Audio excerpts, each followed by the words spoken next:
Oleh karenanya para hadirin rahmati Allah Subhanahu wa taala, kalau kita harus merayakan hari-hari, maka terlalu banyak hari-hari yang akan kita rayakan. Hari nuzulul Quran, hari Isra Mi'raj, hari perang Badar, hari perang Uhud, hari perang Hunain, hari perang Khandaq. Ustaz, sebagian besar umat Islam menganggap tanggal 17 Ramadan sebagai turunnya Al-Quran. Apakah benar seperti itu? Tidak ada dalil yang sahih yang menunjukkan Al-Quran turun pada tanggal 17 Ramadan. Bahkan sebagian ulama menjelaskan bahwasanya Al-Quran diturunkan di Lailatul Qadar. Inna anzalnahu fi Lailatul Qadar. Kami turunkan Al-Quran dalam Lailatul Qadar. Fi Lailatin Mubarakah, di malam penuh berkah. Dan kita tahu 17 Ramadan belum Lailatul Qadar. Lailatul Qadar itu malam 21 sampai malam 30. Oleh karena sebagian ulama setelah menghitung-hitung dia mengatakan tatkala terjadi malaikat Jibril turun kepada Nabi Muhammad di Gua Hira tanggal 21 malam 21 Ramadan. Ada pendapat demikian. Intinya semua tidak ada dalilnya. Oleh karenanya yang menyatakan 17 Ramadan kita tuntut untuk datangkan dalil yang benar.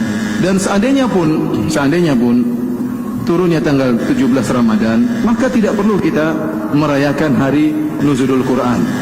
Karena kita tahu bahwasanya perayaan yang ada di umat Islam cuma dua, itu Idul Fitri dan Idul Adha. Dan dua perayaan tersebut memiliki kekhususan yang tidak dimiliki oleh perayaan-perayaan yang lain. Kedua perayaan tersebut diawali dengan ibadah yang luar biasa. Idul Fitri diawali dengan puasa Ramadan sebulan, sehingga seorang berbahagia merasa menang tatkala di Idul Fitri.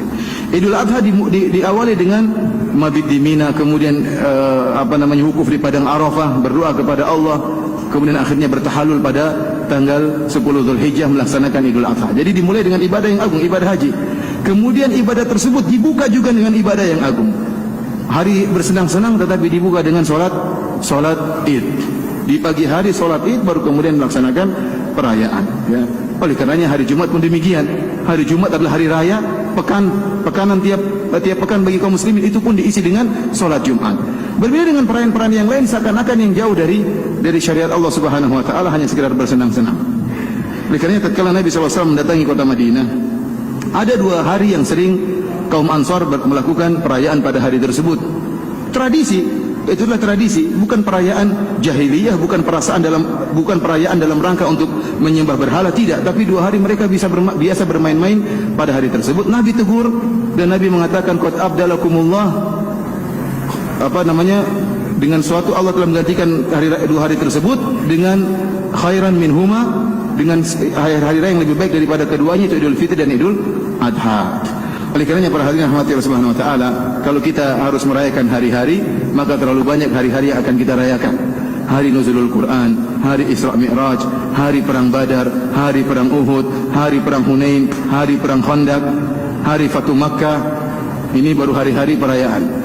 Belum lagi hari kematian, hari kelahiran. Hari kelahiran Nabi, hari kelahiran Abu Bakar, hari kelahiran Umar, hari kelahiran Utsman, hari kelahiran Arif, hari kelahiran Ustadz Arifin, hari kelahiran banyak sekali. Belum kita merayakan hari kematian, banyak lagi. Hari kematian Husain sebagaimana orang Syiah, kemudian memukulkan tubuh-tubuh mereka dengan pedang-pedang. Kenapa dipukul? Kata mereka, biar kami merasakan kepedihan Husain radhiyallahu taala anhu tatkala disayat tubuhnya.